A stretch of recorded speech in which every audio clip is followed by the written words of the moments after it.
겸손은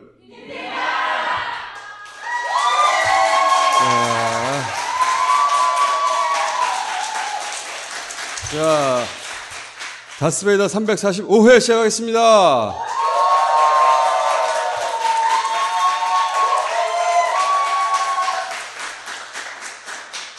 검사 출신 세 분의 의원을 모시겠습니다. 안녕하십니까.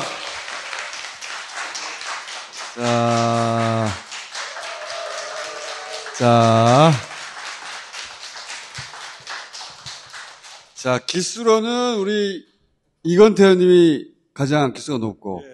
그런데 다 초선이시고. 예. 네. 네. 이건태 의원님 어디 갔다 오신 거예요, 그러면? 저는 한 10년 동안 고생했고요. 네. 우리 두 분은 워낙 유능하셔가지고, 저는 잘려가지고. 잘려가지고. 제가 여쭤보고 싶은 게, 윤석열 석방, 요즘 탈옥이라고 부르고 있는데, 검찰에서 윤석열 즉시 항고하면 붙잡아줄 수 있었단 말이죠? 근데 그걸 포기하고, 거짓말까지 하면서 포기했잖아요. 네. 즉시 항고를 하여 또 다른 위헌 소지를 불러일으킬 것은 맞지 않다고 생각했습니다. 구속 정지가 위헌인 것을 구속 취소가 위헌인 것처럼 검찰총장이 대중을 상대로 거짓말했죠. 또 일반 항고도 할 수 있는데 그것도 안 한다고 하고. 체포 적부심사 그 시간만 추가해도 구속기간이 넘어가지 않거든요. 그렇죠. 그런데 그걸 의도적으로 빼버렸어요. 그렇죠. 그러니까 법에 체포 적부심사를 청구한 시간은 산입하지 아니한다. 안 되는데 그걸 빼가지고 구속기간 도과했다고 얘기를 했는데 일단 그것이 문제고. 판사가 법을 어긴 거야. 예, 그러니까 네. 이제 그거를 당연히 즉시항고를 해서 석방되는 걸 막았어야 되는데 이제 검찰에서는 즉시항고를 포기해버리고. 그래서 그 두 세트가 합작이 돼서 지금 일어난 참사거든요. 그런데 예. 제가 궁금한 것은 검찰총장이 구속 정지하고 구속 취소를 구분 못하는 일반인들을 상대로 거짓말까지 하면서 이거는 뭐 포기해야 돼요 우리가 말했는데 검찰총장 혼자서 이 결정을 했겠느냐. 심우정 총장이 이 결정을 한 배경이 뭐냐 네. 이건데 몇 가지 추정을 해볼 수 있죠. 많이 적극적으로 추정해봐 주세요.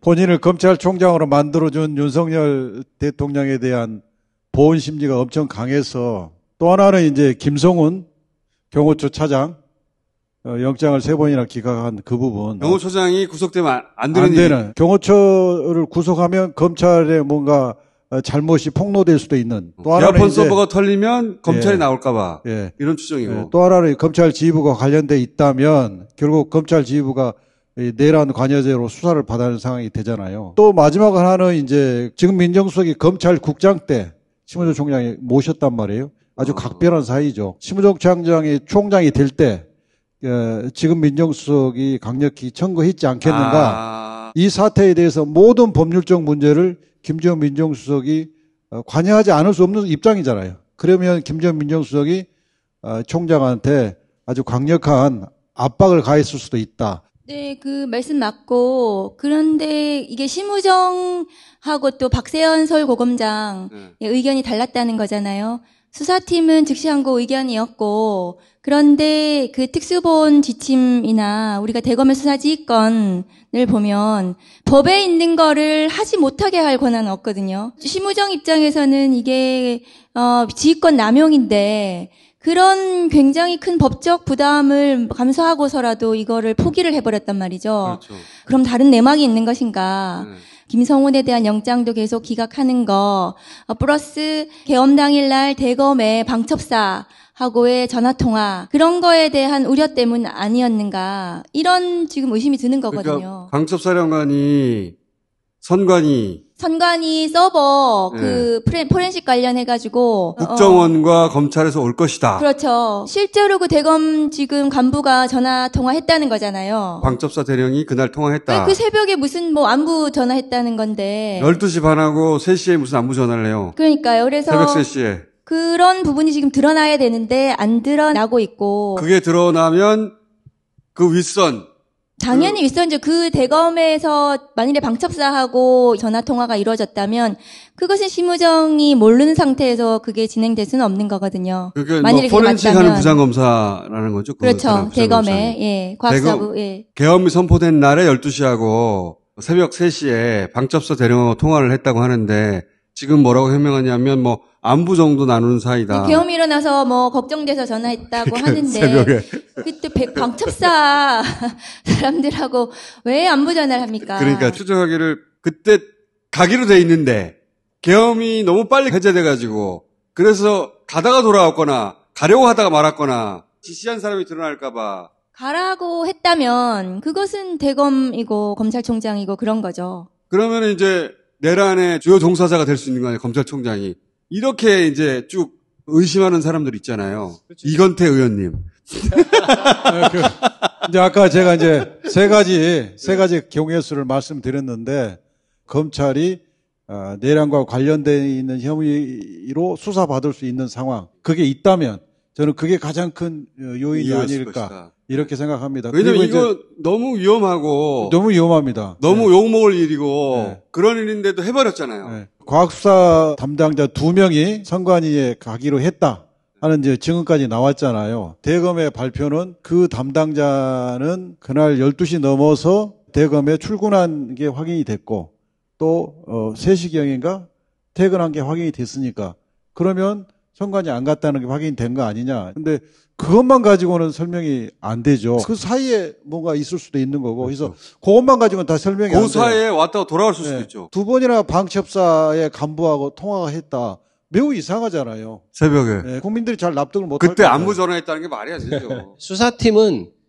당시 계엄과는 직접적인 관련이 없을 수도 있어요. 그때 고검장이었고. 검찰은 조직을 지키거든요. 사람을 안 지키고. 그래서 조직을 지키려면 즉시 항고를 해야 되는 거예요. 오히려. 검찰 수뇌부 몇은 네. 지켜지지 않을지 몰라도 그렇죠. 검찰 전체 조직으로 생각하면 조직을 지키죠. 즉시 항고를 해야 네. 검찰 전체 조직의 명예와 거기 소속된 모두의 면이 사는 거 아니에요. 그렇죠. 구속기간을 놓쳤다는 것은 그것은 뭐 검사가 있을 수 없는 일이기 때문에 이문정 검사도 이 즉시 항고 한다 이렇게 얘기를 했어요. 검찰 속성상 오히려. 검찰 소속상 굉장히 이해할 수 없는 결정을 한 거예요. 검찰 얼굴에 똥칠을 스스로 검찰총장이 한 거 아니에요. 다들 즉시항고를 할 거라고 예상했고 저는 이제 12월 3일 날 비상계엄을 처음 접했을 때만큼의 충격이었어요. 즉시항고를 안 했다고 했을 때. 이걸 안 한다고? 그러면서 제가 든 생각이, 야, 이건 공중분해돼야 될 조직인 것 같다. 이렇게까지 하나, 이렇게 생각이 들 만큼 이번에 검찰 조직은 완전히 신뢰를 잃었고, 실제로 보수적이라고 하는 사람들조차, 야, 검찰 이건 너무한 거 아니야? 라고 한다는 것. 특수본이 즉시항고장 내면 돼요. 지금도 내도 되잖아요. 예. 심우정하고 상관없이 내면 돼요. 법원 행정처장이 금요일까지 즉시항고가 제기 가능하다고 명시적으로 얘기를 했어요. 법사위에 나와서. 즉시항고 기간 7일로 알고 있습니다. 금요일까지로 즉시항고 기간이 남아있는 것으로 알고 있고 구속이 되어 있지 않는 상태이기 때문에 즉시항고에 따라 이제 상고심의 법적 판단을 하는 데는 특별한 장애는 없고 전례가 없는 일이기 때문에 판단은 좀 필요하겠다라는 생각을 말씀드린 것입니다. 며칠 전에 검찰에서 그동안 관례대로 다시 날수로 해라고 지침이 내려갔거든요. 즉시항고를 해서 법원의 결정을 받으면 되는 거거든요. 유언이다 혹은 유언 소지가 있어서 안 했다 그러면 그럼 이미 석방됐잖냐. 그 해소됐잖아 그러면. 네, 해소됐잖아. 그러니까 빨리 즉시항고 해. 즉시항고 해서 날수가 맞는지 시간이 맞는지 대법원 판결 받아야 될 거 아니야. 왜 안 해? 그냥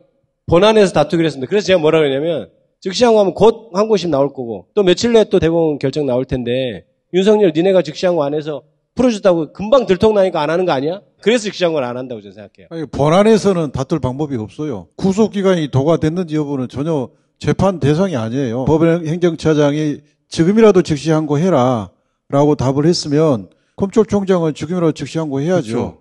네, 맞습니다. 위헌 소지가 없어졌고 지금이라도 즉시항고 할 수 있다고 그런 취지로 답변하셨거든요. 그리고 박세현 고검장이 지금 즉시항고장 제출하면은 그거 자체로 효력이 있어요. 저 같으면 그렇게 하죠. 100번을 그렇게 하죠. 근데 즉시항고 우리는 하려고 그랬는데 뭐 검찰총장이 하지 않는 게 의견이고 뭐 이런 건 굉장히 구차스러운 거죠. 특수부는 윤석열 탄핵에 초반에 매우 중요한 역할을 잘 해냈거든요.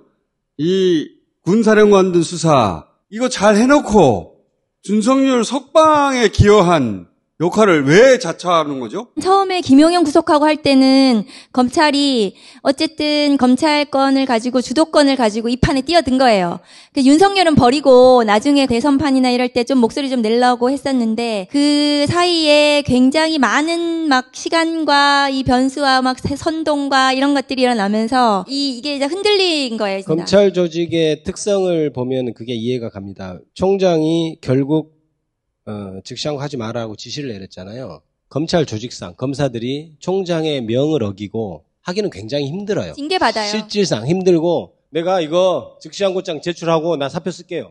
요 정도의 결기 있으면 가능해요. 그런데 어떤 일이 또 가능하냐면 개죽음이 될 수 있다. 무슨 말이냐면 개죽음이 내고 나가잖아요. 그러면 다음 후임 검사한테 야 철회시켜 해버리면 그냥 자기만 그만두고 마는 거예요. 아, 철회시킬 수 그렇죠. 있구나. 그러니까 실질적으로 검찰총장의 지휘권이라는 게 그렇게 사실 굉장히 강한 겁니다. 박세현 서울고검장이 지금까지 수사를 잘 해왔어요. 박세현은 직장으로 하려고 했던 것 같은데 총장이 찍어 누르니까 이 부동한 지시를 불응하고 직시항고를 하는 용기를 냈을 수도 있었는데 박세현 고검장도 특수 광골 검사는 아니거든요. 위헌이라는 명분은 진짜 말이 안 되는 겁니다. 모든 실정법, 살아있는 실정법은 합헌이 추정이 돼요. 그냥 기초적인 법리입니다. 그리고 위헌이라고 결정할 수 있는 유일한 권한은 헌법재판소만 가지고 있어요. 그런데 법원도 아니고 헌법재판소도 아닌 검찰총장이 이거 위헌이야. 위헌일까봐. 따르지 마.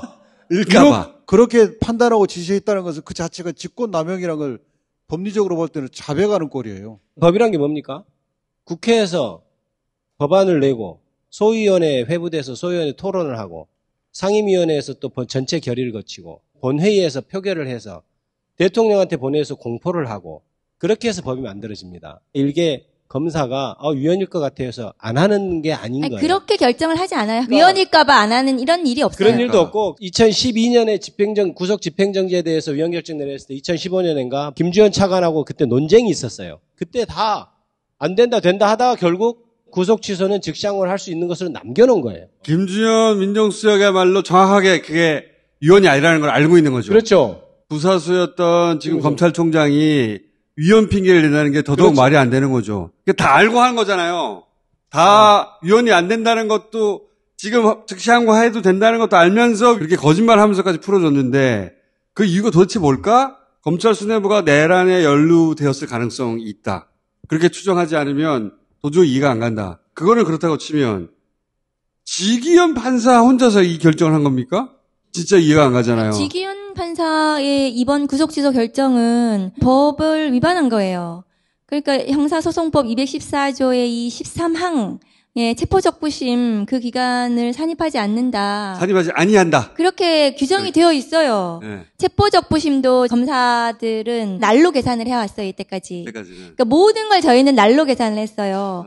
형사소송법 71년 검사 2,300명이 다 그렇게 해왔단 말이죠. 그런데 지기현 혼자서 이거는 시야 이러면서 시간으로 계산을 한대요. 그게 좋다. 그러면은 시간으로 구속전 피의자 신문을 계산을 하더라도 체포적부심 10시간 32분 이것도 빼야 되는데 이건 또 안 뺐는데 그거는 법을 위반한 거죠. 시간으로 계산하더라도 체포적부심만 여기다가 넣어줬어도 47분인가 남아요. 체포적부심 그 규정을 적용을 하지 않는다는 건 판사로서는 있을 수가 없는 일이에요. 시간으로 계산하더라도 체포적부심을 산입하지 아니한다.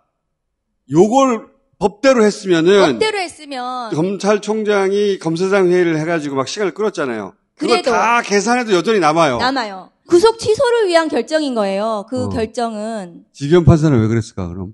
저희 민주당 의원들은 법원을 존중하자 이런 규조인데요. 어쨌든 지판사의 결정은 도저히 납득하기 어려운 정황이 있는데 이게 2월 4일 날 구속 취소 신청을 했잖아요. 그러면 그때 받아보고 이런 문제가 있겠네 라고 판단했으면 그때 했어야지. 그래부터 2, 3일 내에 구속 취소 결정을 했었어야 돼요. 원래 일주일 내에 해요. 안 하고 있다가 한 달 넘게 가지고 있다가 이제야 결정을 했단 말이에요. 그것도 탄핵 심판 날 것 같은 그 일주일 전에. 왜 그랬을까요 근데?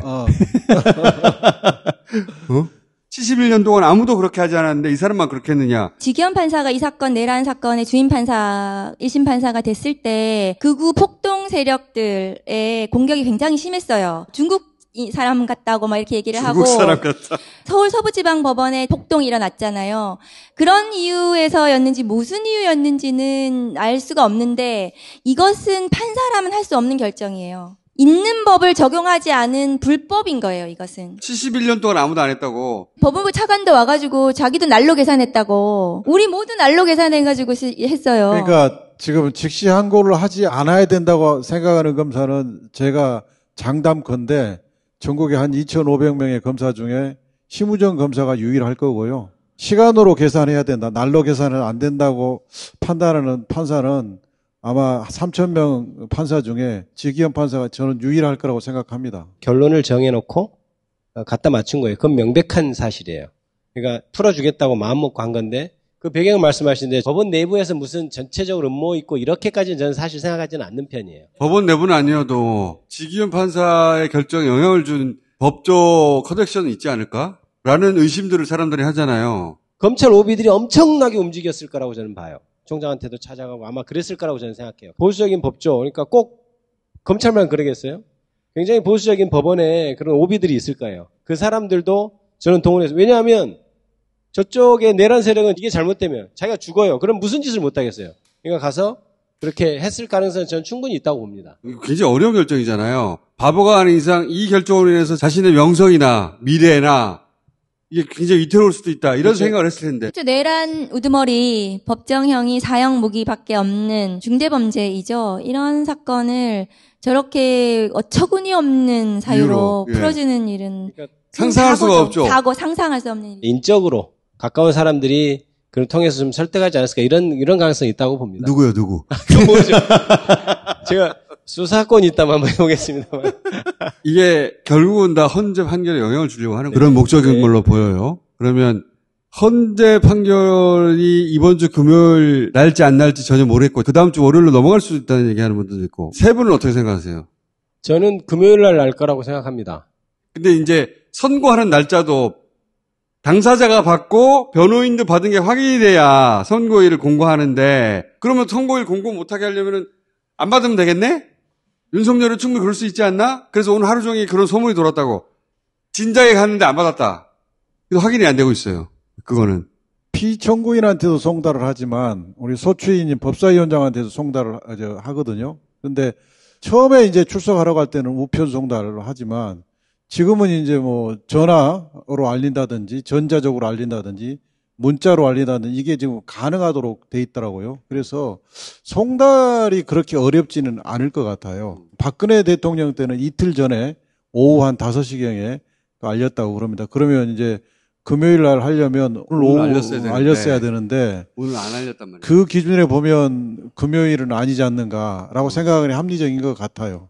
그런데 그래도 이제 금요일 가능하다고 볼 수도 있는 점이 박근혜 대통령 때는 이렇게까지나 국민의힘 이렇게 그 당시 여당 측에서 막 이렇게 악다구리를 쓰고 억지 부리고 막 이러지는 않았어요. 헌재 입장에서는 가급적 보완이 세지 않은 상태에서 해야 되기 때문에 한 이틀 전에 알렸는데 지금은 이틀 전에 알리면 뭔가 난리가 날 수 있으니까 저도 뭐 금요일 날 선고 가능성이 충분히 있다 이렇게 생각합니다. 오늘 법사위 모 의원하고는 당일날 아침에 알리는 거 아니야? 이런 얘기해서 위험해서. 당연한 아침. 근데 지금 박근혜 대통령 당시에는 11일 만에 선고가 났고 노무현 전 대통령 당시에는 기각 결정이었거든요. 2주에 났기 때문에 이렇게 장기간 숙고하는 것에 대해서 이제 국민들이 매우 힘들죠. 불안하고 그리고. 걱정하시는 거거든요.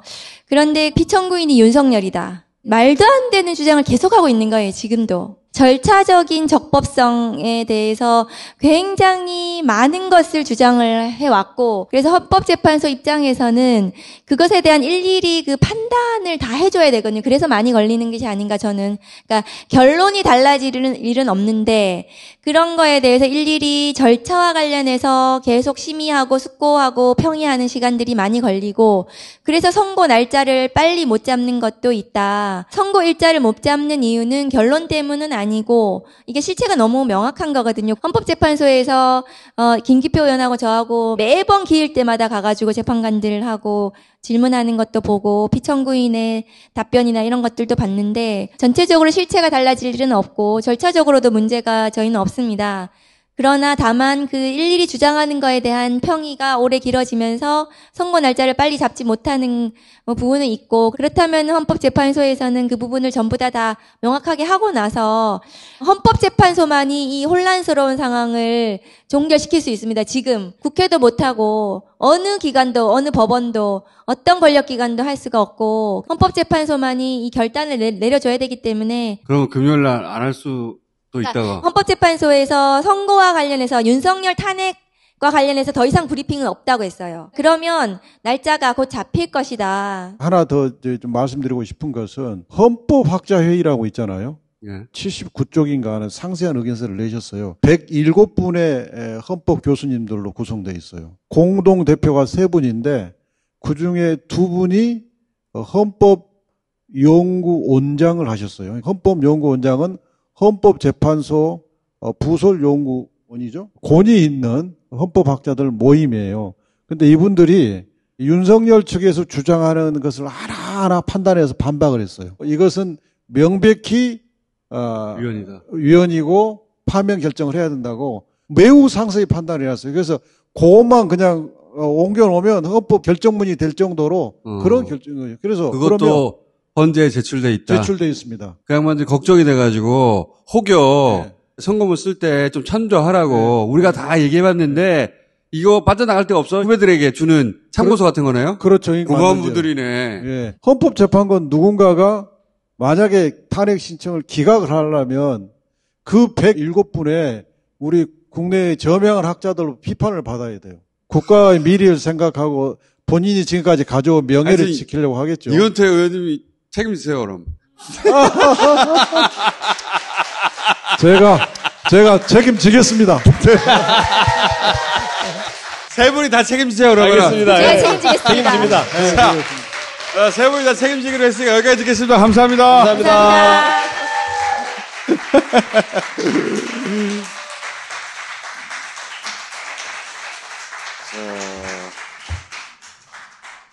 이름 적어놔.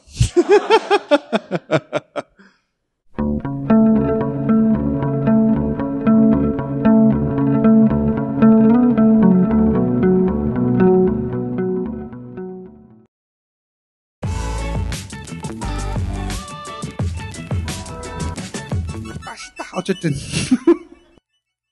사람이 뿌리고 자연이 키운다. 산양 삼삼. 자. 산삼의 본향 지리산에서 농약 한 방울, 비료 한 톨 없이 산삼과 동일한 조건에서 7년을 키웁니다. 전설의 고려 산삼맥을 잇는 산양 산삼 추출액 순 100%, 압도적 사포닌 함량, 1+1 추가 서비스로 순백 10병 드립니다. 뜨거운 겨울을 위한 선택.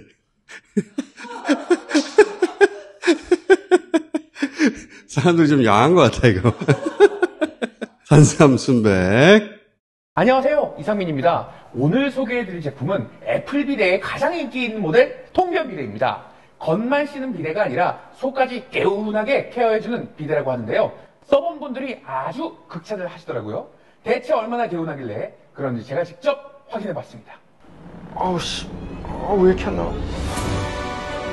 깜짝이야. 누구세요? 지금 고통 받고 계신가요? 마법을 걸어드리겠습니다. 속까지 편안해지는 통변 마법? 이게 무슨 마법? 이건 직접 경험해봐야 알아요. 속까지 너무 개운한데? 진짜 마법 같다. 네, 통변 비데 정말 마법 맞죠? 애플 비데는 국내 자체 공장에서 직접 제조하고 있으며 AS 전국 지점 운영, 전국 무료 설치 서비스까지 진행하고 있습니다. 품질 자신감으로 당당하게 3년 무상 AS까지. 비데는 역시 애플 비데 통변 마법. 여러분도 꼭 경험해보세요. 딴지마켓에서 가장 합리적인 가격으로 만날 수가 있습니다. 자, 6분을 모시겠습니다.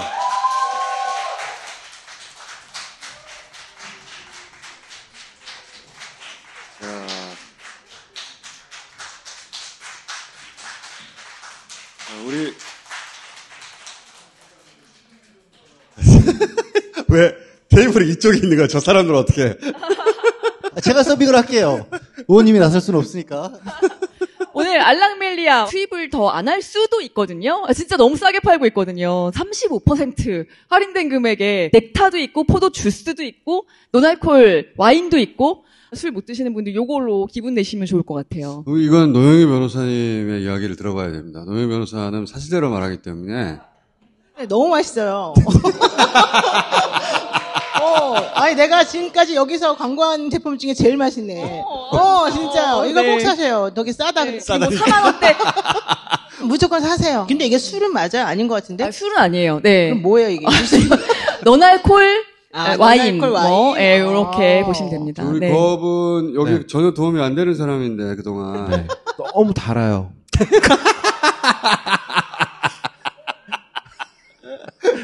근데 이게 또 양이 많지 않아서 나눠 드시면 좋은 게 뭐야 그러면? 지금 사라는 거야 말라는 거야 지금.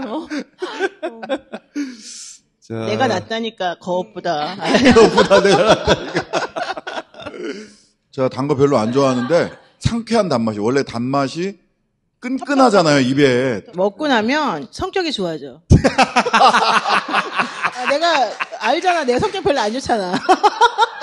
엄청 까칠하고 지금 화가 많이 났어. 근데 이거 먹으니까 아주 괜찮네. 원래 친절함은 당분과 탄수화물에서 옵니다. 예. 고기 아니야 고기? 육류에서 오지 친절하고. 그럼. 그러면 그 친절한 육류와 이 와인을 마셔보면 그렇지. 진짜 좋아요. 신유진 빨리 와라. 포도가 굉장히 좋은 건 아시죠? 불면증에도 도움되고 피로회복. 약장수다 약장수. 네. 아니요 진짜 한의원집 아들이에요. 한의원집 아들. 저희 집이 제 동생까지 3대가 한의원입니다. 그 집 큰아들입니다 제가. 자, 요 윤석열 탄핵 이야기를 또 좀 해야죠. 그 다음에 윤석열의 탄핵 때문에 무슨 일이 벌어질까? 지기현 판사하고 신무정 총장이 한 일이 각각 있단 말이죠. 이게 좀 헷갈려요. 원래 형사수사법대로 하면 윤석열 신병을 확보한 게 몇 시든 간에 그게 밤 11시 59분이라도 그날 초일, 첫날을 그냥 날짜로 세는 거예요. 하루. 그런 다음에 하나, 둘, 셋, 넷 열을 세는 거예요. 날로 하게 돼 있죠. 날로. 시간으로 계산하지 말아라 라고 돼 있습니다. 아예. 근데 지기현 판사가 한 일은 뭐냐면 날과 시간을 뒤섞었어요. 첫날부터 구속 만료일 열흘은 날로 계산을 했어요. 열흘 15일 체포거든요. 15, 16, 17, 18, 19, 20, 21, 22, 23, 24 밤 12시까지 만료되는 거예요. 여기까지는 날짜로 계산했어요. 그런데 여기서 구속 전에 피의자 신분이라는 걸 합니다. 영장 실질심사라고 흔히 얘기하는 거예요. 네. 그래서 검찰한테 서류를 받은 그 날로부터 그리고 검찰한테 서류를 돌려주는 그 날까지는 법원의 시간. 그러니까 검찰 구속기간에 빼요. 산입하지 아니한다. 이것도 날부터 날까지 날로 돼 있어요. 그러니까 월요일 날 밤 9시에 만약에 접수됐어요. 3일 걸렸다 치는 거예요. 근데 이 지기현 판사가 뭘 했냐면은 이거를 시간으로 계산한 거예요. 첫째, 33시간 7분. 여기 보면 시간을 계산하지 아니하고 이 씨발 아니하고 현행 법대로 하잖아요. 그러면 요게 3일이 되는 거예요. 그리고 체포 적부심이란 이것도 판사의 시간이거든요. 그러니까 24시 12시 요때 끝나는 거에다가 요 10시간 32분하고 3일을 더해야 되는 거야. 그래서 원래 1월 28일 10시 32분에 나와야 되는 거예요. 근데 윤석열이 이거를 시간으로 계산해라 했잖아. 이거를 일단 시간으로 계산했어. 그러니까 3일이 아니라 확 줄어들죠. 다음에 한 게 뭐냐면 요 체포 적부심 있잖아요. 이것도 여기 더해줘야 된단 말이야. 검찰이 쓰는 시간에서 빼야 되는데 이거를 더해버린 거야. 검찰이 쓰는 시간이라고. 그래서 33시간 7분만 더해가지고 26일 9시 7분에 풀어줘야 된다고 한 거야. 지 판사는 어떤 거는 날로 계산하고 어떤 거는 시간으로 계산하고 그리고 산입하지 아니한다고 했는데 산입을 한 거야. 이런 적이 단 한 번도 없기 때문에 난리가 난 거야. 그리고 저렇게 하는 게 지부장은 피고인에게 이익이 된다, 애매한데 이렇게 말했지만 사실 아니에요. 오히려 더 불리해요. 왜냐하면 기존대로 하게 되면 나중에 구속기간 산입에 있어서 빼줘요. 징역 1년을 처한다. 그러면 이미 저 구속되어 있던 그 기간 전부 다를 형을 산 것처럼 계산을 해주거든요. 만약에 지부장 말대로 하게 되면 오히려 그 33시간만 계산하고 나머지 이틀 정도 구속이 안 된 걸로 또 처벌할 수가 있어요. 자, 우리 신유진 변호사가 도착했네. 이미 본론 들어갔는데. 알랑밀려 여러분 기다리셨죠? 네. 얼마큼 기다리셨나요? 기다리셨죠? I say 잡사, you say 봐. 잡사? 잡사? 잡사봐!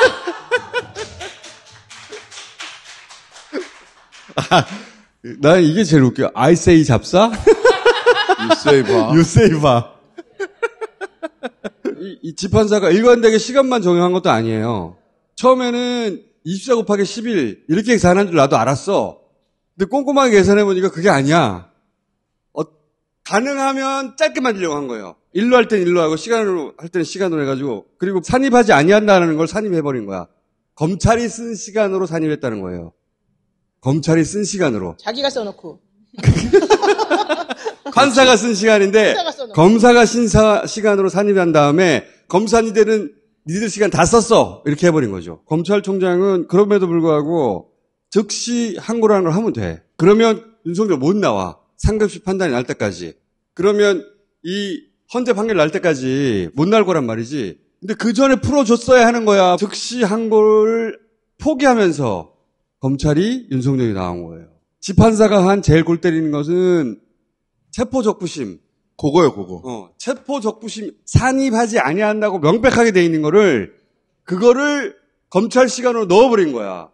진짜 나쁜 거지. 영장실질심사하는 거는 날로 계산하던 거를 시간으로 계산을 했고 그 다음에 체포영장에서 체포적부심은 산입하지 않아야 되는 것을 산입을 한 거예요. 윤석열한테 유리한 쪽으로 하나는 줄이고 하나는 늘린 거예요. 그렇죠. 일관되지도 않아. 이게 사법시험 52회 2차 시험 문제였습니다. 1번 문제였어요. 시간으로 계산하느냐, 날로 계산하느냐, 그 조문 찾아서 넣는 거예요. 201조의 2. 날로부터 날까지. 네. 201조의 산입하지 2. 아니한다. 예. 이거를 모를 수가 없거든요. 집판사가 이거를 자기가 최초로 한번 시간으로 계산해보고 싶었다. 71년 만에. 네. 난 최초로 시간으로 계산하고 싶었어. 저건 거저주는 문제거든요. 점수 따라고. 그렇죠. 왜냐하면 법전을 주거든. 그렇죠. 법전을 주거든요. 사법시험을 볼 그러니까 때는. 보고 요거 조문을 찾았으면 돼요. 어딘지 알면 되는 거 아니에요? 네네. 체포와 구속의 적부심사 요 기간에도 산입하지 아니한다라고 되어 있는데 집판사는 체포에 대해서는 규정이 명확하지가 않아. 그렇게 얘기를 했어요. 여기 체포와 구속의 적부심사. 체포와 적구속. 어떻게 그렇게 결정문에 쓸 수가 있죠?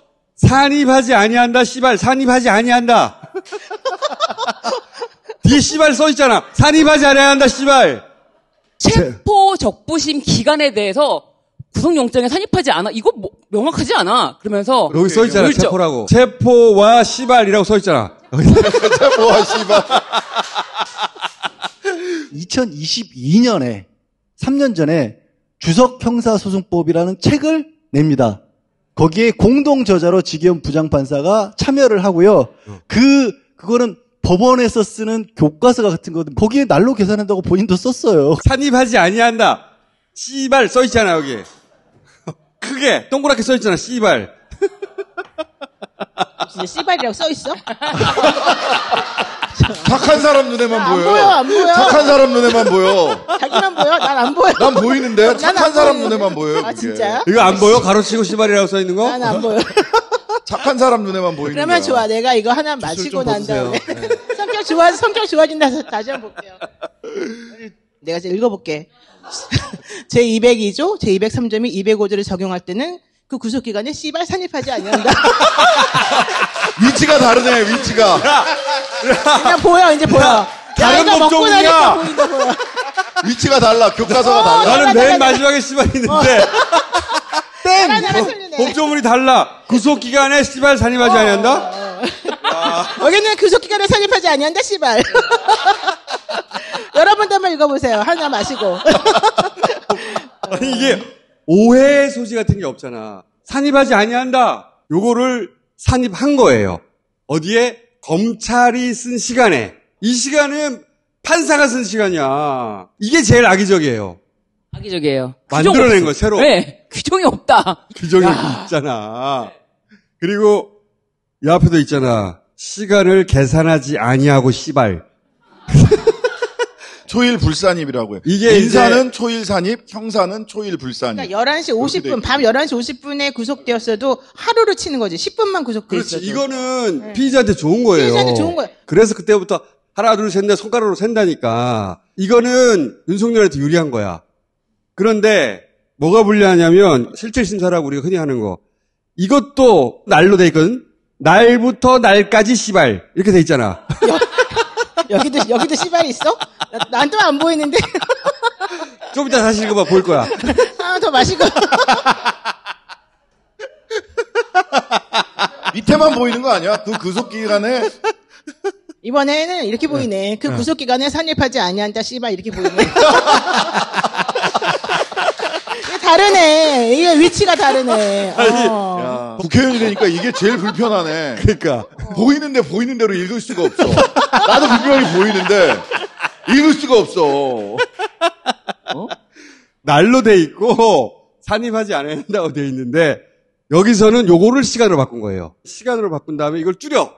그리고 그러니까 현행법은 1월 24일 24시 땡땡 밤 12시 1월 28일. 8일. 맨드. 여기도 24시가 돼야 되는 게 24시입니다. 맞네. 날이니까. 그렇지. 그러면 10시간 30분 있잖아. 27일, 오케이, 24시로 콜. 계산했는데 맞아요. 여기서는 이걸 28일 10시 32분으로 한 거지. 그래서 AM으로. 법대로 다 하자면 10시간 32분도 산입하지 아니하기 때문에 거기다가 10시간 32분을 더한 거에서 28일 오전 10시 32분까지가 정확하게 시간으로 만료야. 맞습니다. 그렇게 따지면. 네. 10시간 32분을 요거를 산입한 게 가장 문제다. 그렇지. 근데 알아듣는 척 하더니 그게 무슨 말인지 알았는데 그게 결정적이라는 걸 못 알아들었어. 결정적이었어요. 10시간 32분을 집어넣는 이게 못 알아들었어. 결정적이었어. 괜찮아. 네. 못 알아듣는 게 정상이야.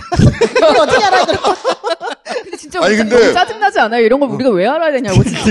영화 몰라도 유튜브가 되게 왜 이렇게 괜찮아, 계산하고 몰라도 있어요? 돼. 여기 지금 무대에 앉아있는 7명 중에 4명이 사법시험 패스한 사람이고. 얘도 법대 자기들끼리도 헷갈려. 그렇지. 아, 법대 나왔어요? 네, 법대 나왔어요. 물리학과 아니야? 아니에요. 물리학과요? 근데 왜 영화 평론을 하는 거야? 법대 뭐 나와. 이거저거 하다 잘 안 돼서 그런 거죠. 사법고시 안 돼가지고. 시험 보긴 봤어? 아니요. 저기 7급 공무원 시험 보다가 안 하는 게 낫지. 때려쳤어요. 예. 잘했어. 이렇게 될까 봐요. 7급 공무원. 잡숴봐. 잡숴봐. 7급 공무원도 떨어진 거예요, 그럼? 네? 붙었으면 했겠지. 아니, 진짜 상상이 안 간다. 아니 상상이. 근데 너무 안 어울린다. 경은 너무 잘했을 거야. 이 직업이 딱 맞네. 아니 뭐 그런 말이 의미가 없는 게 떨어졌다니까요. 시험 보다 보면 별의별 생각이 다 들어요. 이거 왠지 합격을 해도 별로 행복할 것 같지 않아. 그게 합격 못할 애들이 하는 그쵸? 생각이죠. 네. 근데 내가 스스로 생각해봤는데 이 생각이 너무 그럴싸한 거야. 그래서 엄마한테 이 얘기하고 이제 나 시험 준비 그만하겠다. 야, 어머니가 뭐라고 하셨어? 죽여버린다고. 아니, 왜냐면 저희 아버지가 국가유공자라서 제가 가산점이 있었거든요. 가산점이 굉장히 큰데. 가산점이 얼마나 중요한데. 그렇게 하기 싫은 공부를 여기서 또 하고 있냐고 내가. 저기 체포 적부 심사 기간에 대해서는 저희도 막 헷갈리고 잘 모르는 이유가 있어요. 체포는 48시간밖에 안 되거든요. 체포 적부 심사를 변호사가 청구한다 그러면 의뢰인이 멱살 잡아요. 나 48시간 뒤에 넘어가거나 아니면 풀리거나인데 48시간 동안 그러면 저거 법원에 지난 동안 또 혹시 체포 불사를 해가지고 한 하루 더 있어야 될지도 모른다는 생각을 하니까 아무도 신청을 안 해요. 거의 신청을 안 체포 해요. 적부 심사는 거의 안 사례가 해요. 없어요. 사례가. 아니 근데 윤석열이 체포 적부심을 청구했을 때 언론에서도 그럼 48시간 넘으면 어떡하냐 걱정하지 마시라. 체포 적부 심사 기간은 어차피 산입하지 않기 때문에 걱정 마시라 했는데 했는데 거기 신청할 때부터 그들은 생각하고 있었던 거야. 누가 생각했을까? 윤석열 대통령이 했을까? 전 김주현 봅니다. 김지현이 하지 않았을까? 민정수석. 안가에서 아니면 심우정 12월 4일 안가 모임이 계속 얘기를 하는데 그 모임이 제일 수상해. 그 모임이 정상적인 법 적용으로는 풀어줄 수가 없어요. 그러니까 풀어줄 사람이 필요한 거야. 그래서 서울중앙지법 노래를 불렀잖아. 중앙지법에 그렇게 해줄 사람이 있었던 게 아닌가? 그게 지판사인지 아닌지는 모르겠어요. 그들 염두에는 그게 있었던 것 같아. 서울중앙지법은 우리가 어떻게 할 수 있는데. 그러니까 맨날 중앙지법에다 해야 된다고 그렇지. 그 노래를 불렀잖아 그때. 그들이 했던 말들은 다 이유가 있었던 거야. 다 계획이 있었네 그들은. 그리고 판사가 여기까지는 했지만 그렇지. 검찰이 완성. 즉시 항고하면은 말짱 도rum부이거든요. 그런데 심우정이 그거를 날려버립니다. 구속 헌법. 집행정지에 대해 항고가 위헌 판정을 받았기 때문에 이거는 일반인들은 무슨 말인지 못 알아들어요. 아, 위헌이라서 안 했구나. 이거 거짓말이에요. 정말. 거짓말. 구속 정지에 대한 항고는 위헌 판정을 받았는데 구속 취소에 대한 항고는 위헌 판정을 받은 적이 없어요. 아니 게다가 법원행정처장도 그랬어요. 오늘. 즉시항고를 통해 가지고 법원의 판단을 받아봤어야 되는데 왜 안 했냐. 아직 기간이 남았으니까 즉시항고 좀 해라. 했었어요. 라고 7일이 지나지 않았기 때문에 즉시항고를 왜 안 하냐. 대법원 가서 판단 받아보라고 받아야지. 판사가 여지가 있다. 마지막에 얘기를 했는데. 일반인들은 구속 정지는 아버지가 돌아가셨어. 장례식 있잖아. 잠시 풀어주는 거예요. 구속 이거, 집행정지. 법원이 이거 풀어줬는데 검사들이 저 자를 항고를 풀어주면 안 됩니다. 그러니까 그거 니네가 검사들이 시비 거는 거는 위헌이야 하고 위헌 판정을 해놨어요. 이거는 구속 취소잖아요. 취소는 아예 풀어주는 거예요. 다른 거예요. 위헌 결정 나왔던 게 실제 부모님 상 있어서 나가게 해달라고 했는데 갑자기 즉시항고를 해갖고 못 나갔어. 그러다 보니까 상을 치르지 못한 거예요. 그러면서 이거는 문제 있지 않냐? 지나가 버렸잖아. 라고 장례를 했죠. 다시 치를 수는 없잖아. 근데 구속 취소는 뭐예요? 증거인멸이나 도주 우려 사유가 아예 없어졌다는 거예요. 아예 풀어주는 거야. 아예 풀어주는 거예요. 그러니까 이거는 근본적인 제도의 목적 자체가 다르기 때문에 구속 집행정지가 위헌됐다고 해서 이 법을 바꿀 필요는 없습니다. 라고 검찰에서 법무부에서 엄청나게 주장을 했어요. 항상. 바로 그때 그 주장을 했던 사람이 누구냐? 김주현 민정수석이에요. 당시 민정수석이야. 법무부 차관. 그때 심우정 검찰청장은 과장이었어요. 부장과 직속상관이에요, 과장이었기 직속상관. 때문에 저 내용을 모를 리 없고 흘러나버린 거예요. 그래놓고 윤석열 말고 다른 사람들한테 또 다 날로 계산하라고 대검에서 또 지침을 내리죠. 그러니까 이게 엄청난 일이 벌어진 거야. 옥바라지 카페가 난리가 난 거죠. 옥바라지 카페. 그리고 검사들도 난리가 난 거. 우리 앞으로 그러면 우리 시간을 계산합니까? 적부심 어떻게 합니까? 그러니까 대검에서 그냥 앞으로 하던 대로 해라. 윤석열만 예외인 거예요. 그냥 5,100만 명 중에 윤석열 한 명한테만. 딱 한 번만 일회성으로. 그러니까 탈옥인 거지. 법을 적용한 게 아니라 탈옥을 시킨 거야. 그리고 설사 위헌의 소지가 있다고 쳐요. 야, 이건 위헌 소지가 있어. 나 안 할래. 이렇게 할 수 있어요?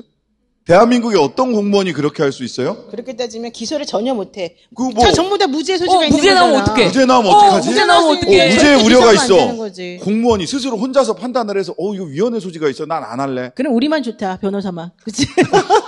이거 말이 안 되는 거예요. 일개 대한민국 공무원이 우리가 그런 재판했으니까. 얘기를 할 수 없어요. 아니, 자기가 헌법재판소가 아니잖아. 그쵸? 왜 그거를 자기가 결정해? 더군다나 검찰총장이면 위헌 소지가 있기 때문에 확실하게 이 기회에 결정을 받아보자. 검찰총장은 이게 다 알아. 다 아는데 풀어주고 항고도 안 하고. 보통 항고할 수 있어요. 네. 보통 항고. 할 수 있는데 그것도 안 해. 윤석열을 탈옥시킨 거예요, 그냥. 이 정도면 범인 도피죄입니다, 정말. 그러면서 본안에서 성실하게 다투겠대. 말도 안 되는 얘기거든요. 거짓말이거든요. 불가능해. 다툴 수가 없어요. 어떻게 다퉈 그걸. 윤석열이 죄를 지었는지 안 지었는지를 보는 거지. 저 구속 취소가 잘못된 것 같습니다. 얘기하면 판사가 너 지금 여기서 뭔 소리를 하는 내가 한 거야? 거야? 그런데다가 그 사건 담당 판사가 지기현이에요. 뭘 다퉈 그 사람한테. 다 거짓말이야, 다. 이거 법을 모르는 사람들 상대로 사기치는 거예요. 지기현 부장이 또 언론하고 인터뷰를 하면서 내 말이 옳은지 그런지 검찰이 즉시항고해서 상급부문에서 따져볼 줄 알았다. 라는 식의 얘기를 하는 거예요. 그거는 진짜로 그랬을 수도 있어요. 그랬을 수도 있어요. 그러니까 예를 들어서 그 사람을 누군가가 설득할 때, 야, 네가 그렇게 해도 검찰에서 즉시항고 할 텐데, 그러니까 해. 이렇게 설득했을 수도 있어요. 이런 얘기를 굳이 언론에 살 이유가 없는 거거든요. 왜냐하면 판사는 제가 이렇게 판단하더라도 위에 가면 뒤집힐 거예요. 이러면서 판단 안 해요. 그런 말이요. 항상 자기가 최종 판단자라고 하지. 저는 그거는 굉장히 비겁한 변명이라고 생각합니다. 하지만 나는 이 판결을 그렇게 쓸 때, 그렇게 자기를 설득했을 수도 있을 것 같아요. 뭐 누군가가, 설득에 놀릴 야, 수는 있지. 미필적 고의예요. 이분은 범인을 도피시켜주고 싶은 혹은 탈옥시켜주고 싶은 미필적 고의가 있었던 거예요. 세트 플레이. 심우정과 함께. 뭐 자기들이 뭐 장소팔 고춘자야? 왜 그 주고받아? 왜? 그러니까 나는 처음부터 끝까지 저거를 다 그렇게 빅플랜, 빅픽처가 있었다라기보다는 잘 길을 요리조리 찾아온 것 같아. 이것저것 다 던져놓는 거지. 네, 맞아요. 여러 개를 다 깔아놓고. 이거는 빅픽처야. 그러니까 음모론도 적당히 가야지. 음모론이 너무 깊이 가면 우리가 할 수 있는 일이 없어져. 음모론자. 내가 음모론자로 오랫동안 비난받았는데 그러니까. 나의 음모론을 넘어서 얘들이 진정 음모론자예요. 불가능한 거를 이게 한 명이 아니니까 그러니까 그게 가능한 거예요. 굉장히 공고한 카르텔이 이게 뉴런처럼 신호가 이쪽으로 오면 이렇게 가고 저쪽으로 가면 저쪽으로 가고 뉴런처럼 정보가 유통되고 자신의 할 일을 즉각 결사적으로 하고 있다. 그거는 시냅스 연결이라 그러는 거예요. 네, 시냅스 연결이. 이론이라 그러는 게 아니에요. 그런 그 사법 카르텔 그리고 내란 카르텔이 움직이고 있어서 툭탁 이렇게 가고 있는 것처럼 보여요. 그렇긴 한데 근데 이제 생각해보면 걔들 입장에서 생각해보면 거의 대부분이 실패했어요. 맞아요. 이거 하나 성공한 거예요. 근데 이 미친 자를 풀어줬더니 바로 이재명 대표 암살 제보가 나오잖아. 우리나라의 기득권 사법 카르텔 전체가 이재명에 대한 혐오, 조국에 대한 혐오가 아주 그냥 이만큼 차 있고 이쪽으로 정권이 넘어가면 자기들이 기득권을 빼앗길 수 있다라고 하는 그런 위기감이 정말 막 그 가득 차 있다 보니까 나오는 것. 그들은 두려운 거야. 윤석열이 좋은 게 아니라. 그게 작동했을 가능성이 있다라고 봐요. 판사 검사들도 논리적으로 생각하는 거 아니에요. 자기 심리적인 판단이 더 먼저 앞서고 그 다음에 거기다가 논리를 갖다 붙이는 거니까. 폭발 스위치를 여러 개 심었겠죠. 제대로 터진 거 없이 여기까지 왔고 이젠 정말로 다 털릴 상황이 되니까 아무것도 터지는 게 없으니까 에라 씨발 이러고 그냥 에라 씨발 아닌 척하면서 피해 오다가 여기까지 오니까 검찰이 드디어 나의 실체를 보여주마.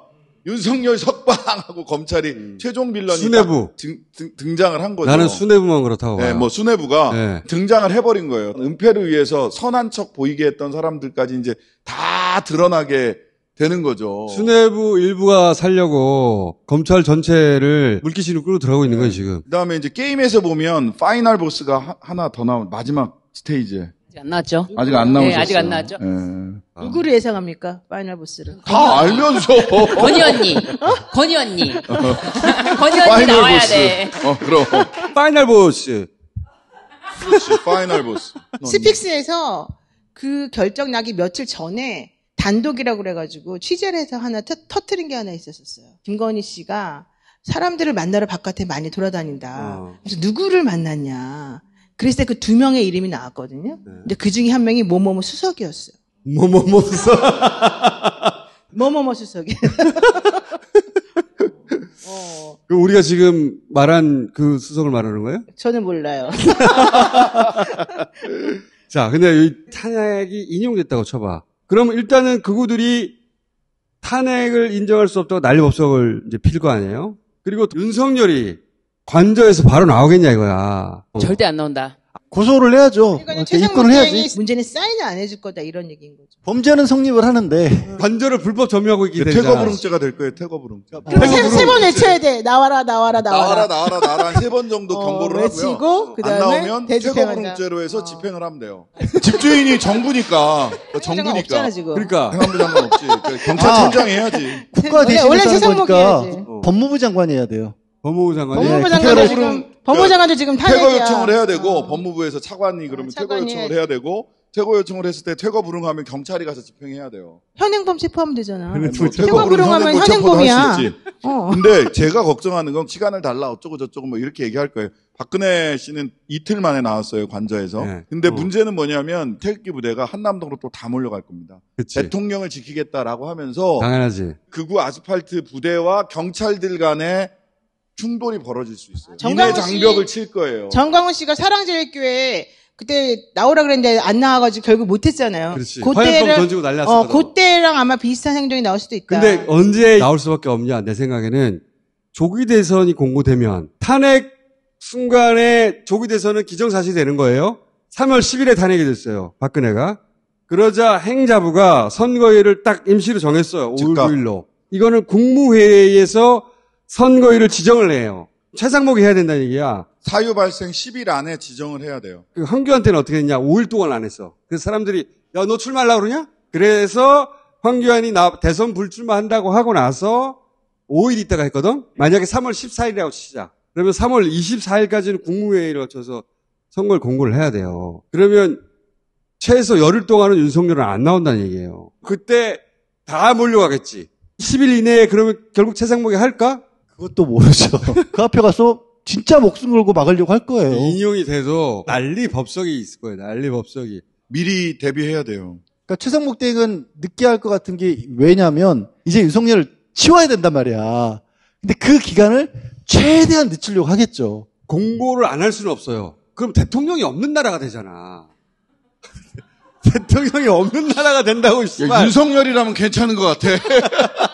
윤석열이라면 괜찮은 것 같아. 공고를 안 하고 막 몇 달을 버틸 수는 없어요. 그건 말이 안 돼. 열흘. 그 사이에 이재명을 제거하려고 할 수도 있다. 모든 것에 대비해야 됩니다. 모든 것에. 아니, 근데 뭐 내란죄만 있는 게 아니야. 지금 뒤에 이채, 양명주, 삼부토건 뭐 등등등 해가지고 그러니까 8만 대장경이에요. 탄핵이 되면 다른 걸로 다 구속시킬 수 있어요. 그 사이에 가만히 있겠냐고 이자들이. 그리고 만에 하나 기각되면 나는 무조건 계엄 다시 한다고 봐요. 계엄 면허가 생긴 거 아니야. 국회에 그럴 때를 대비해서 숙소를 지어야 한다. 아침이면 의원 샤워실이 미어터집니다, 지금. 딱 거기서 지금. 예, 지금 많은 의원들이 진짜 의원회관에서. 허리 다들 그러더라고. 네? 허리. 라꾸라꾸에서 자야 돼. 나도 라꾸라꾸에서 자고 있어, 씨발. 진짜? 아, 그래요? 아니, 침대 하나 들여놔줘. 라꾸라꾸 선전하는 시간 같아. 기각은 우리는 상상하지 맙시다. 그거는 대한민국에 절대 일어나서는 안 되는 일이에요. 근데 인용이 됐다 한들 각오하고 있어야 돼요, 우리 모두가. 각오하고 있어야 되고요. 이게 그리고 이번에 대선이 끝날 때까지 계속 이럴 거예요. 국민의힘이 제가 보기에는 그렇게 기생수가 돼버렸어요. 제도권 안에 한번 그 후가 들어오면은요, 이걸 제도권 밖으로 밀어내는 데는 시간이 걸립니다. 근데 대선 일정 공고를 하는 순간부터는 윤석열 석방이 마이너스예요. 윤석열이 언급되면 언급될수록 눈에 띄면 띌수록 대선은 불리하게 돼 있어요. 지금 사실은 선거 전략을 짜는 국힘 쪽 사람들은 멘붕일 겁니다, 지금. 윤석열 블랙홀로 다 빨려 들어가는 거예요, 지금. 선거일이 공고되기만 하면 보수는 절대 이길 수가 없어요. 무슨 일만 나면은 윤석열 욕을 할 거예요, 사람들이. 관저에서 나와서 구속 그 영장을 또 치고 체포하고 과정에서 선거는 이제 시작이 돼요. 선거 중간에 윤석열이 체포가 되냐 안 되냐, 구속이 되냐 안 되냐, 국민의힘이 참도 좋아하겠다. 그러니까 그들이 막 난리치고 막 광화문에 태극기 들고 올라갈 수도 있어요, 나가서. 국민의힘 회의에서 나온 않을까, 말이 성적이? 만약에 대선이 시작되고 윤석열이 광장에 나와서 마이크를 잡으면 우린 끝난다. 근데 윤석열은 분명히 잡을 겁니다. 심지어는 김건희 나올지도 모른다. 김건희 나올 수 있어요. 오늘 신문 보세요. 친윤 쪽에서 윤석열은 메시지 내지 말아야. 이런 얘기가 신문에 나와요. 하지만 여론조사 수치는 희한하게 난무할 거예요. 그러겠죠. 그래서 여론조사 꽃이 준비 중입니다. 보통 여론조사는 일주일에 1000명 하잖아요. 우리는 매주 2만 명씩 할 거예요.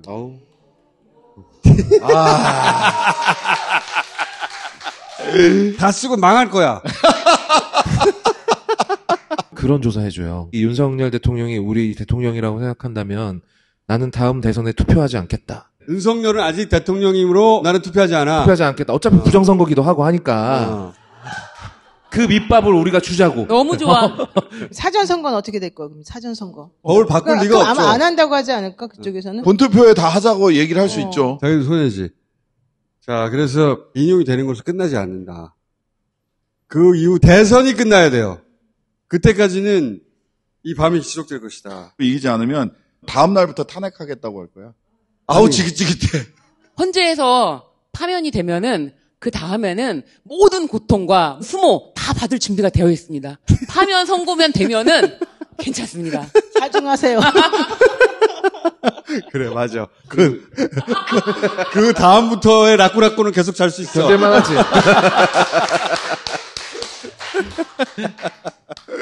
그리고 민주당은 이재명 대표 경호 좀 상대방이 자동화기를 들고 있다고 상정을 하고 그런 것도 상정해야 된다고요. 미친놈들이니까. 그럼요. 폭발물도 예상을 하고 대중 앞에 어쩔 수 없이 나서야 되는 순간이 있잖아요. 그 순간의 경우가 제일 중요할 것 같아요. 진짜 조심해야 된다고 봐요. 나도 조심하고 고업도 조심하고 다들 조심하시고 대선까지 다 살아남아야 돼, 우리가. 자, 오늘 여기까지 하겠습니다. 감사합니다. 네, 감사합니다. 감사합니다.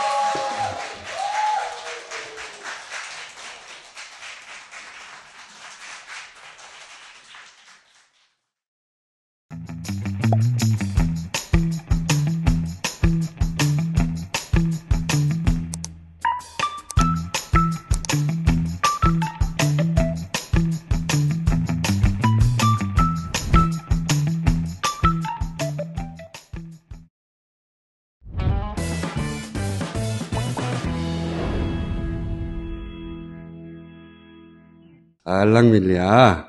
예. 자, 한정수량 특별 할인. 가끔씩 확 몰아서 이럴 때가 있죠. 자, 무알콜 와인. 맛있지. 예. 특별 할인 찬스입니다. 안녕하세요. 김어준의 다스베이다 광고 호스트 이상민입니다. 살림을 하다 보면 집안에 생기는 각종 냄새, 골치가 아프시죠? 방향제를 놔보기도 하고 공기청정기를 돌려보기도 하지만 소용없을 때 참 많습니다. 이런 고민을 해결해줄 제품 바로 바스 캐치제입니다. 여기서 냄새가 난다. 도망쳐. 엄청난 낙지가.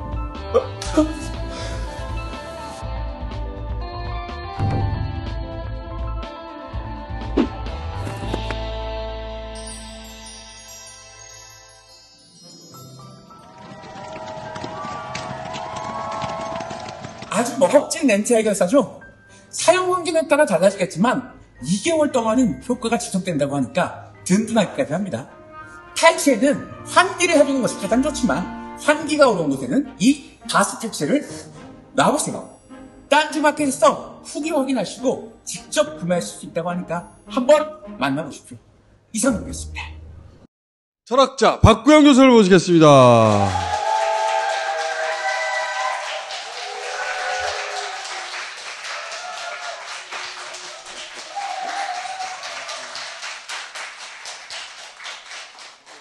마스크 써야 되는데. 네? 마스크 써야 되는데. 왜요? 그대하고 거리를 두기 위해서.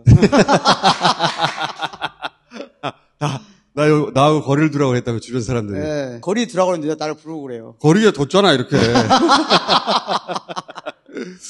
자, 윤석열 석방. 이 즈음 우리가 할 일. 윤석열 석방 또는 뭐 요즘에 탈옥이라고 말하던데 우리 좀 고통스럽잖아요. 얼마나 고통스러우면 나의 가장 가까운 지인들이 김어준하고 가까운 것에 대해서 좋게 생각하는데 지금은 아니란 말이에요. 가까운 사람들이 전화를 최근에는 좀 부쩍 많이 하는 경향이 있어요. 김어준과 가까이 하지 마라. 네. 평상시에는 재밌어하고 즐거워했는데 야 지금은 위험하다. 가까이 하지 마라. 체포됐을 때만 하더라도 저보고 중요한 역할을 한다고 응원 격려가 많았어요. 지금은 걱정이 더 많은 거예요. 그렇지. 상상할 수 없었던 일이 그렇죠. 벌어졌으니까. 도저히 이해할 수 없는 일을 이해해야 되는 상황이 도래한 거거든요. 상상할 수 없는 것까지 상상하는 거예요. 그렇지. 그래야만 한다는 게 얼마나 고통스러워요. 도저히 믿을 수 없는 걸 왜 믿어줘요? 왜? 사랑하기 때문에. 사랑하는 사람은 다른 사람 다 안 믿어도 나는 사랑하기 때문에 믿어주는 거예요. 사랑의 힘이죠. 그런데 사랑이 있어도 그건 힘든 거예요. 그런데 우리는 지금 폭군, 독재자를 상상할 수 없는 모든 걸 상상해야 돼요. 근데 그게 극단적으로 이번에 탈옥 장면, 성경책을 읽었다. 그러면서 활보하고 나오잖아요.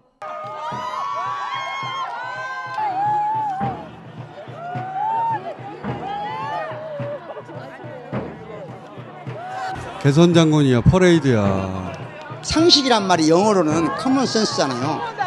공통 감각이라는 얘기거든요. 한 나라가 정상적으로 작동하려면 우리가 공통으로 공유하는 감각이 있어야 돼요. 이 공통 감각을 깨버리는 사건이에요. 이 나라 사는 사람이라면 정치적 견해와 관계없이 생각은 다르더라도 감각은 공유해야 되거든요. 그걸 무너뜨려버린 사건이에요.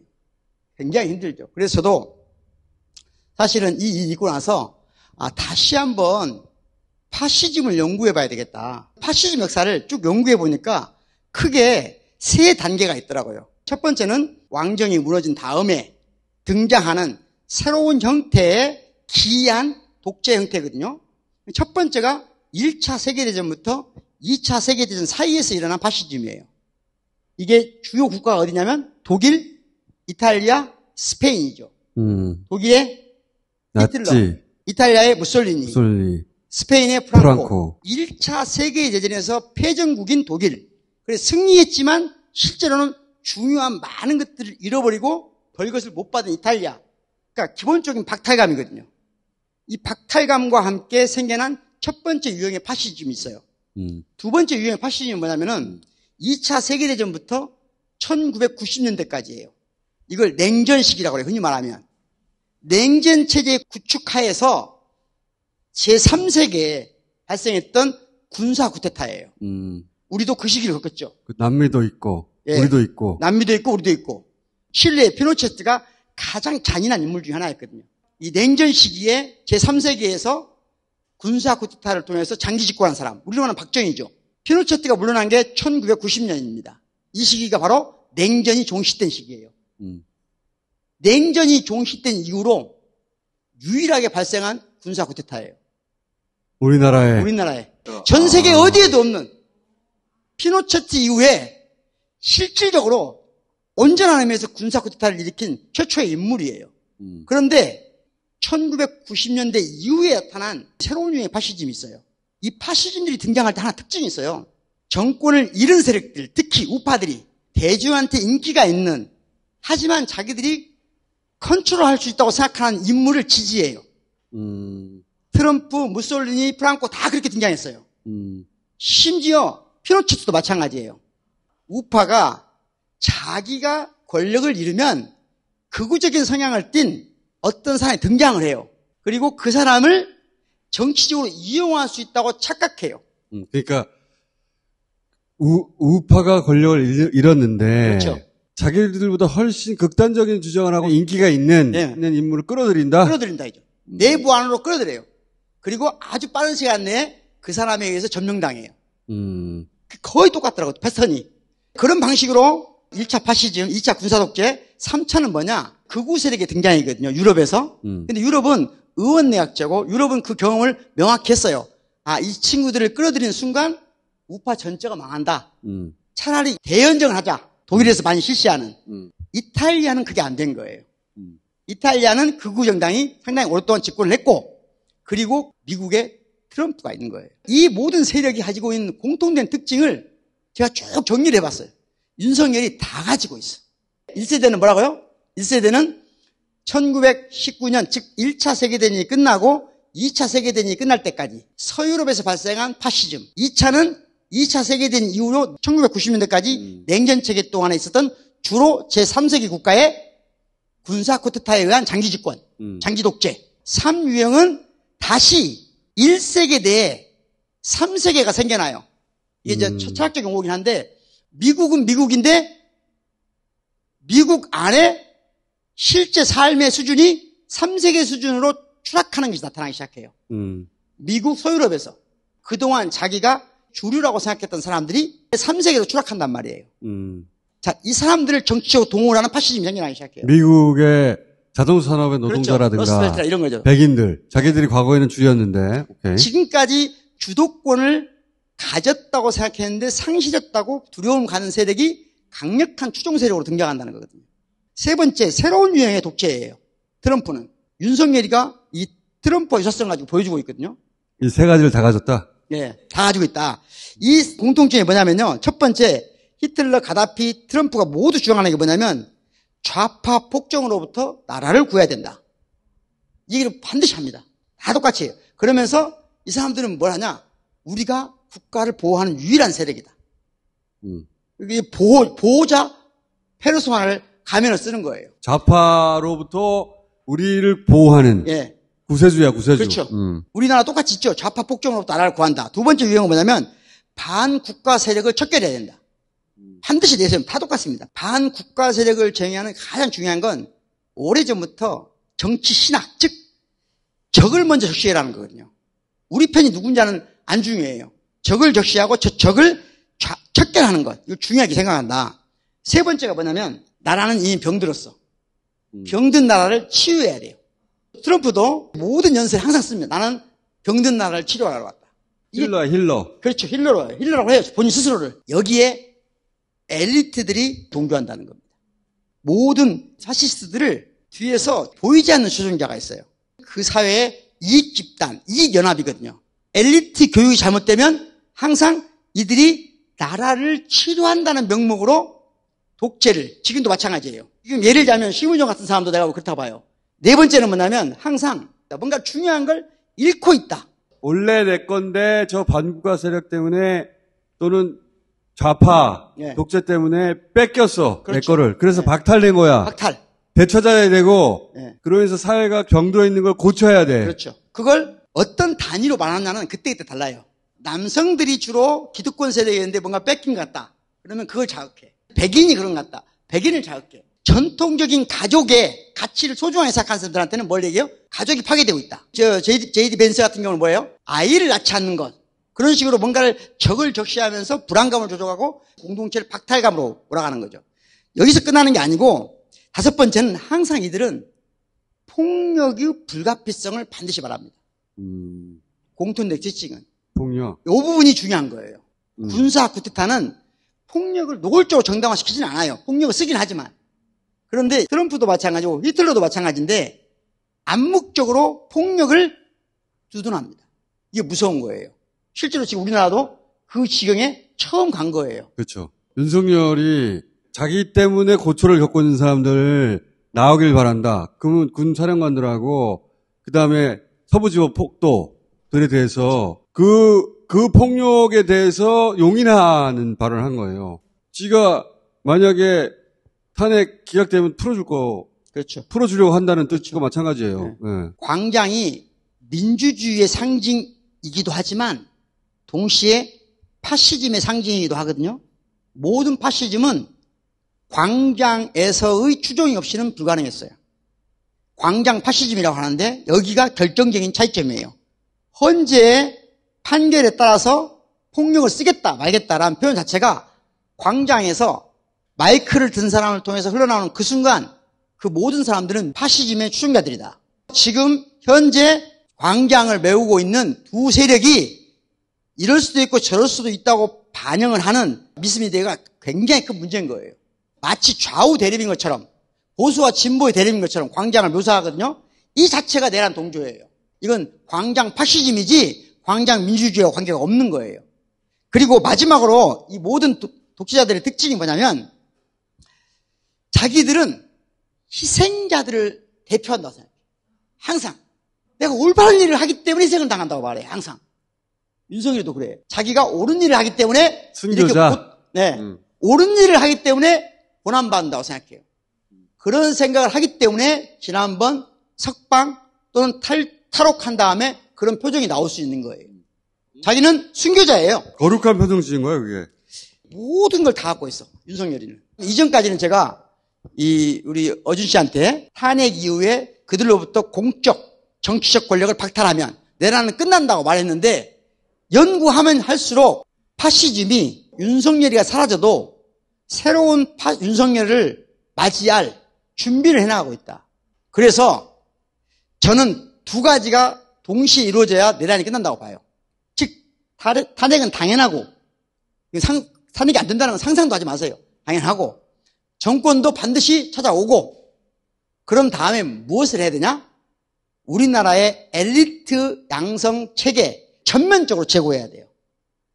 이건 굉장히 중요한 문제예요. 특히 말하면 치안 영역, 검사, 판사, 경찰, 군인, 그 밖에 국가의 공적 업무를 담당하는 엘리트를 어떻게 배출하고 교육시키고 성장시키는가. 이것에 대한 국가적인 재검토가 필요하다. 지금과 같은 승진 체계는 이 상위 엘리트들이 항상 힘을 추종하도록 돼 있고 세상과 유리돼 있어요. 아주 쉬운 얘기 들어볼게요. 옆에 군인이 지나가요. 보통 사람들은 별이 하나 있는지 관심 있습니까? 없습니까? 그런데 그 안에 딱 들어가는 순간 인생의 유일한 목표는 승진이에요. 이게 굉장히 잘못된 거죠. 그렇기 때문에 내란이 일어날 때 엘리트들이 너무 쉽게 동조한다는 거예요. 그런데 그런 체계로부터 누락된 사람들이 오히려 나라를 구하고 있다. 그렇다면 승진 체계를 다시 재점검해야 된다. 두 번째 생각은 뭐냐면 우리나라의 학교 교육에서 지금까지 추진해왔던 게 인권교육이에요. 헌법은 큰 두 개의 권리와 그 권리를 지켜나가기 위한 권력체계의 결합이거든요. 가장 큰 권리가 뭘까요? 주권과 인권이에요. 그런데 인권만을 중심으로 교육해왔어요, 우리가. 인권만큼 강조돼서 교육돼야 될 게 뭐죠? 주권교육이에요. 주권교육이란 뭐죠? 정치적 의사 형성 능력이에요. 이건 가정에서부터 시작돼요. 가정에서부터 작은 일부터 협상하고 타협하고 존중하고 인정하는 교육이 돼야 되거든요. 주권자 교육이 그 어느 때보다도 중요하다. 이 교육을 체계적으로 재구성해야 된다. 지금까지는 집단으로부터 다른 사람으로부터 피해받지 않아야 된다는 강박이 너무 강했어요, 우리가. 그러니까 피해받지 않을 교육만 한 거예요. 그게 아니라 우리가 이 나라를 어떻게 만들어갈 것인가, 어떻게 구성할 것인가에 대한 주권자 교육이 필요하다. 시민적으로, 정치적으로 고민해야 될 문제라고 생각합니다. 그래야 미국이나 유럽이 겪는 정치적 위기를 우리가 더 앞서서 저들을 선도할 수 있다. K민주주의가 세계 민주주의를 이끌어가려면 지금 대한민국이 세계에서 가장 앞서 나가는 주권자 교육을 해야 된다. 여기까지 기획이 서야 내란이 끝난다는 게 제 생각이에요. 박수!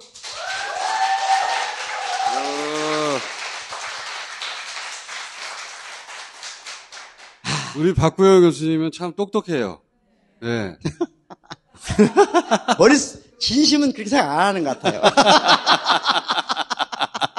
말 걸면 말 길어지니까 말 안 거는 거예요. 저도 그렇게 생각합니다. 네. 그 두 번째 이야기, 네. 한 줄 남은 정치교육 해야 한다는 거잖아요. 그렇죠. 100% 동의하고, 플러스 저는 부동산 교육해야 된다고 생각해요. 그렇죠. 당연히 그렇습니다. 네. 부동산이 무너뜨리는 것도 많이 있어요. 그렇죠. 우리 사회가 뒤처지면 죽거든.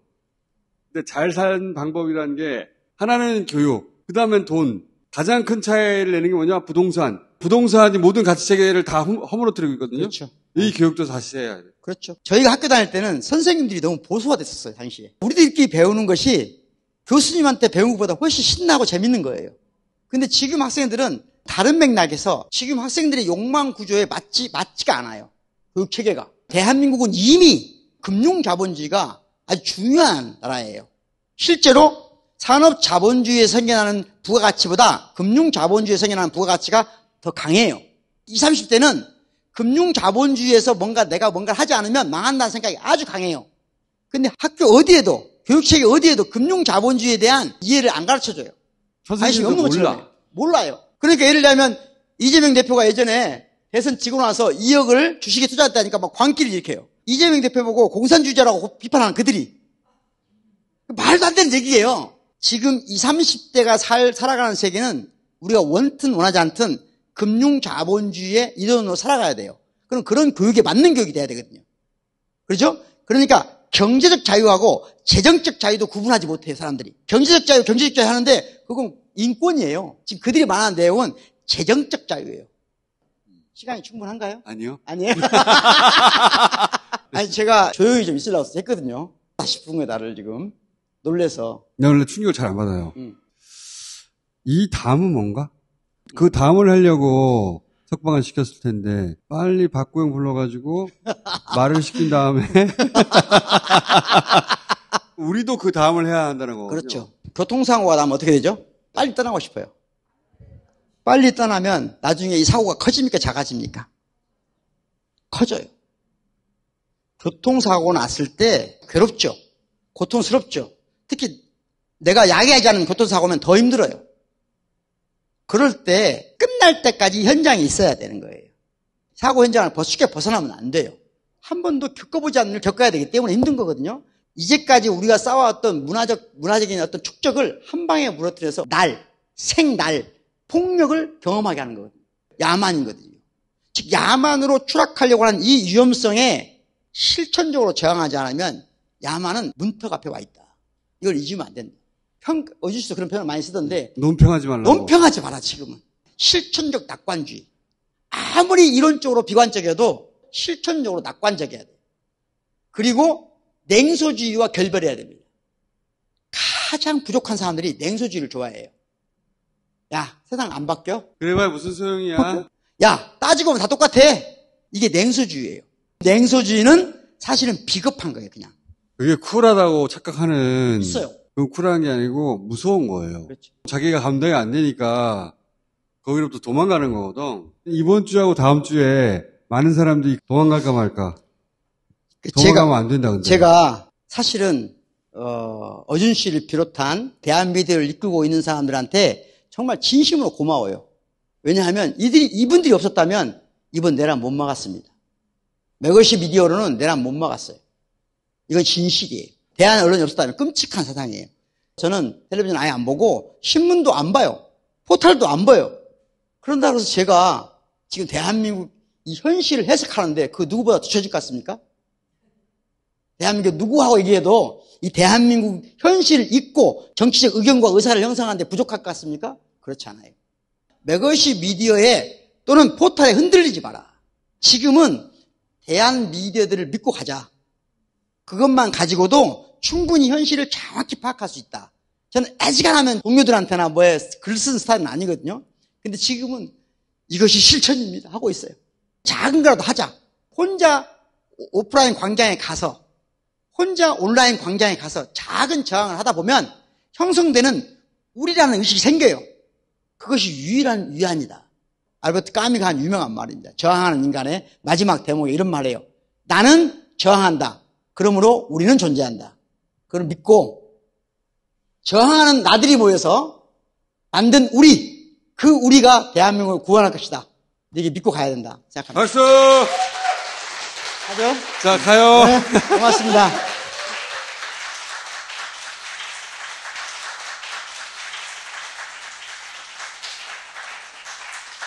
자, 최근 석 달은 참 어렵다, 그죠? 네. 앞으로 대략 2달 더 이 생활을 해야 돼. 자, 같이 잘해봅시다. 끝!